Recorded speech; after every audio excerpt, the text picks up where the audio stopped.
जय हिंद दोस्तों। आज हम लोग ब्रह्मपुत्र नदी के बारे में जानने वाले हैं कि ब्रह्मपुत्र नदी है जो किस स्थान से निकलती है और किस स्थान से भारत में प्रवेश करती है और इसे किस स्थान पर किस नाम से जाना जाता है, जो कि सब एग्जाम के लिए बहुत ज़्यादा इम्पोर्टेंट होने वाला।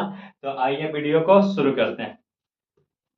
ब्रह्मपुत्र नदी का उत्पत्ति है जो मानसरोवर झील से होती है। कहाँ से होती है? तो मानसरोवर झील से।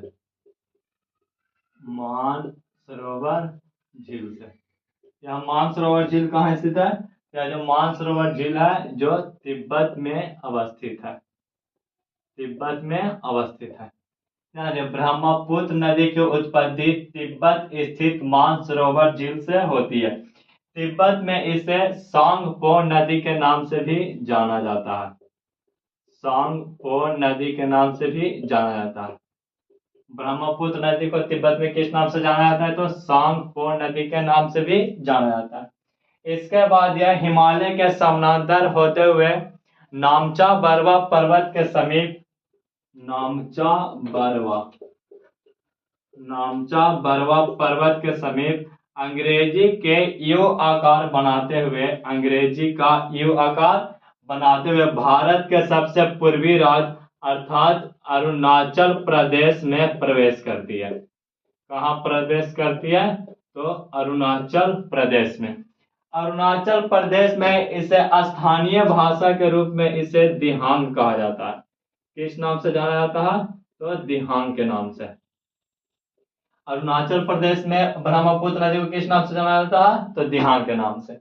इसके बाद यह अरुणाचल प्रदेश से होते हुए असम में प्रवेश करती है। कहाँ प्रवेश करती है? तो असम में। और असम के समीप ही इसकी सहायक नदियां इससे मिल जाती है। असम के समीप क्या होता है कि इसकी सहायक नदियां मिलती है। सहायक नदियां मिलती है। कौन सी नदी मिलती है? तो सहायक नदी। सहायक नदी के रूप में इसे विभिन्न प्रकार की नदियां मिलती है। कुछ नदियां जो हिमालय से आकर डायरेक्ट मिलती है और कुछ नदियां जो दक्षिण से आकर यहाँ पर मिलती है। असम में विभिन्न प्रकार की नदियों के मिलने के कारण यहाँ पर सहायक नदियों के मिलने के कारण यहाँ पर सिल्ट की मात्रा काफी बढ़ जाती है। सिल्ट या गाद की मात्रा काफी कुछ होती है कि बढ़ जाती है। सिल्ट की मात्रा बढ़ने के कारण यह एक विनाशकारी नदी के रूप में उभरता है। इसलिए इसे असम का शोक नदी भी कहा जाता है। क्या कहा जाता है? तो असम का शोक नदी। असम का शोक नदी किसे कहा जाता है? तो ब्रह्मपुत्र को। असम का शोक नदी किसे कहा जाता है? ब्रह्मपुत्र को। क्यों कहा जाता है वो आप लोग समझ गए होंगे, क्योंकि असम के समीप ही इसकी सहायक नदियां आकर इससे मिलती है और मिलने के कारण है जो सिल्ट की मात्रा काफी बढ़ा देती है, जिससे यह एक विनाशकारी नदी के रूप लेता है। इसलिए इसे असम का शोक नदी भी कहा जाता है। असम का शोक नदी भी कहा जाता है। इसके बाद जब यह बांग्लादेश में प्रवेश करती है तो इसे बांग्लादेश में इसे जमुना के नाम से जाना जाता है। किस नाम से जाना जाता है? तो जमुना के नाम से जाना जाता है। ध्यान दीजिए, बांग्लादेश में ब्रह्मपुत्र नदी को किस नाम से जाना जाता है? तो जमुना के नाम से जाना जाता है। यही बांग्लादेश में गंगा एवं ब्रह्मपुत्र का संगम होता है। गंगा एवं ब्रह्मपुत्र का संगम होता है। इस संगम को मेघना कहा जाता है। इस संगम को क्या है कहा जाता है? तो मेघना। ध्यान दीजिए, गंगा एवं ब्रह्मपुत्र के संगम को क्या कहते हैं? तो मेघना। गंगा एवं ब्रह्मपुत्र के संगम को किस नाम से जाना जाता है? मेघना। गंगा एवं ब्रह्मपुत्र के संगम को किस नाम से जाना जाता है? मेघना। ध्यान दीजिए, बांग्लादेश में गंगा को पद्मा के नाम से भी जाना जाता है। बांग्लादेश में गंगा को किस नाम से जाना जाता है? तो पद्मा को। और ब्रह्मपुत्र नदी को किस नाम से जाना जाता है? तो जमुना के नाम से। किस नाम से? तो जमुना के नाम से। तो ध्यान दीजिए, पद्मा और जमुना का संगम मेघना, गंगा और ब्रह्मपुत्र का संगम मेघना, क्योंकि गंगा का नाम पद्मा और ब्रह्मपुत्र का नाम जमुना। तो ध्यान दीजिए, और यह दोनों नदियां आगे चलकर बंगाल की खाड़ी में गिर जाती है। और यह दोनों चलकर बंगाल की खाड़ी में गिरती है, लेकिन बंगाल की खाड़ी में गिरने से पूर्व एक विशाल डेल्टा का निर्माण करती है, जिसे सुंदरबन का डेल्टा कहा जाता है। इस नाम से जाना जाता है, तो सुंदरबन का डेल्टा, सुंदरबन का डेल्टा या सुंदरबन का डेल्टा। ध्यान दीजिए, ब्रह्मपुत्र नदी सुंदरबन का डेल्टा निर्माण करती है, सुंदरबन का डेल्टा बनाती है। फिर से एक बार बढ़िया से देख लीजिए, ब्रह्मपुत्र नदी की उत्पत्ति मानसरोवर झील से हुई है। तिब्बत स्थित मानसरोवर झील से, तिब्बत स्थित मानसरोवर झील से।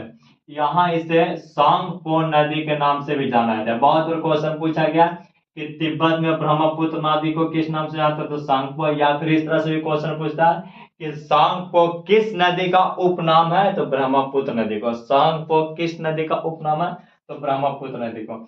इसके बाद यह हिमालय के समानांतर होते हुए नामचा बरवा पर्वत के समीप अंग्रेजी के यू आकार, अंग्रेजी के यू आकार बनाते हुए भारत के सबसे पूर्वी राज्य अरुणाचल प्रदेश में प्रवेश करती है, जहां इसे स्थानीय भाषा के रूप में दिहांग के नाम से भी जाना जाता है।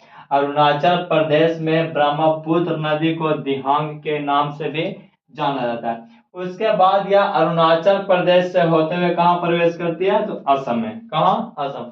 और असम के समीप ही इसकी सहायक नदियां इससे मिलती है, और सहायक नदियां अपने साथ गाद की मात्रा काफी अधिक लेके आती है, और मिलने के बाद है जो ब्रह्मपुत्र नदी में गाद या सिल्ट की मात्रा काफी बढ़ जाती है।